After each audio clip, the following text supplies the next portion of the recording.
کتابوں میں باتیں لکھی ہیں کہ نبی علیہ الصلوۃ والسلام اس شان کے ساتھ، اس عظیم الشان کے ساتھ مکہ میں جوان ہوئے کہ آپ اپنی قوم میں سب سے زیادہ باعزت، سب سے زیادہ رحمت والے، سب سے زیادہ اخلاق والے، سب سے زیادہ غریبوں کی مدد کرنے والے، سب سے زیادہ پڑوسیوں کا خیال کرنے والے، سب سے زیادہ مظلوم کی داد رسی کرنے والے، سب سے زیادہ حلیم بردبار اور سب سے زیادہ سچے، سب سے زیادہ امانت دار مشہور ہو گئے۔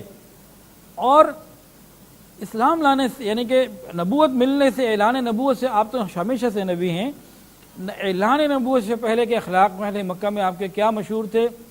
آپ کسی کو گالی نہ دیتے، فحش کلامی نہ ہوتی، کسی فحش کلامی کی مجلس میں شریک بھی نہ ہوتے۔ آج کتنے لوگ ہیں نوجوان کہہ دیتے ہیں میں تو ایسے ہی شریک ہو جاتا ہوں، ویسے ہی دیکھ لیتا ہوں، میرا کیا تعلق ہے؟ آپ کبھی ایسی فضول چیز میں شریک بھی نہیں ہوئے، اور ہر بری بات سے اور ہر قسم کی شراب، نشہ اور ہر بری بات سے آپ محفوظ تھے۔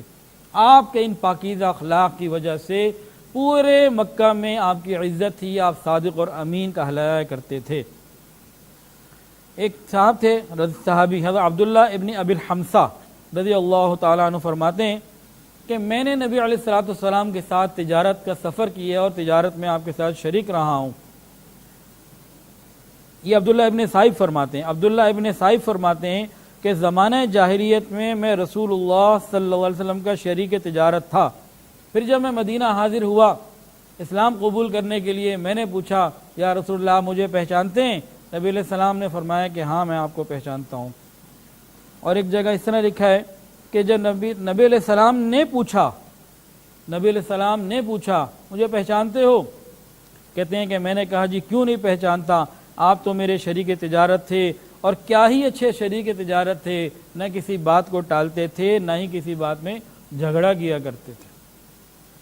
قیس ابن صائب مخزومی، قبیلہ مخزوم کے یہ شخص تھے صحابی، انہوں نے کہا کہ زمانے جاہلیت میں رسول اللہ صلی اللہ علیہ وسلم میرے شریک تجارت تھے، اور آپ بہترین شریک تھے، نہ جھگڑا کرتے تھے، نہ لڑائی کرتے تھے، اور صلح صفائی آپ کی صفت کے اندر تھا، آپ کے اخلاق کے اندر تھا۔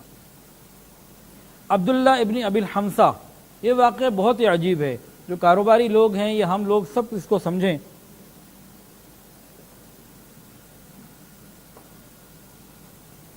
ہم لوگ تو اپنے وعدوں کو پورا نہیں کرتے، اور قیامت کے دن اس بات کے اوپر پوچھ ہوگی کہ تم نے اپنے وعدوں کو کتنا پورا کیا، وعدوں کے بارے میں خاص پوچھ ہوگی۔ اور وعدہ خلافی حدیث کے مطابق یہ منافق کی خاص نشانی ہے۔ مسلمان ایمان والا یہ وعدہ خلافی نہیں کرتا، وعدہ خلافی منافق کی خاص نشانی بتائے گی۔ اس واقعے کو سنیے اور دل کے کانوں سے سنیے۔ حضرت عبداللہ ابن ابی الحمصہ رضی اللہ تعالیٰ عنہ سے روایت ہے، فرماتے ہیں کہ بعثت سے پہلے ایک مرتبہ نبی علیہ الصلوۃ والسلام سے میں نے کوئی معاملہ کیا، کوئی لین دین کیا، میرے ذمہ کچھ ادائیگی باقی تھی۔ میں نے رسول اللہ صلی اللہ علیہ وسلم سے وعدہ کیا کہ میں آتا ہوں اور ابھی پیمنٹ لے کے ابھی تھوڑی دیر میں آ رہا ہوں۔ کہتے ہیں میں جب گھر گیا پیسے لینے، میں بھول گیا، مجھے یاد ہی نہیں رہا کہ میں ابھی وعدہ کر کے آیا ہوں محمد ابن عبداللہ سے، محمد الرسول اللہ سے، کہ میں نے پیمنٹ دینی ہے۔ کہتے ہیں میں اپنے کام میں لگا رہا، ایک دن گزر گیا، 2 گزر گئے، 3 دن گزر گئے۔ 3 دن کے بعد مجھے یاد آیا، اوہو وہ تو میں نے پیسے دینے تھے۔ کہتے ہیں فوری طور پر میں نے پیسے لیا اور میں وہاں پہنچا تو محمد ابن عبداللہ، محمد الرسول اللہ وہیں موجود تھے۔ 3 دن نبی علیہ السلام نے وہاں ان کا انتظار کیا، کہ انہوں نے کہا تھا کہ ٹھہریں میں آتا ہوں، نبی علیہ السلام نے فرمایا کہ ہاں میں یہاں موجود ہوں، تم آ جاؤ۔ 3 دن کے بعد نبی علیہ السلام کو وہیں پایا، بہت شرمندہ ہوئے، کہنے لگے مجھے معاف کر دیں اور یہ اپنی چیز بھی لے لیں۔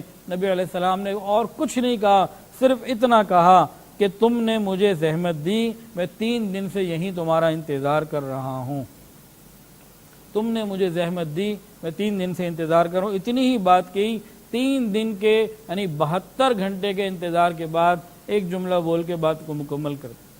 اور آج ہمارا کیا ہے، ہم تو برسوں ایک جملہ کسی کا معاف نہیں کرتے۔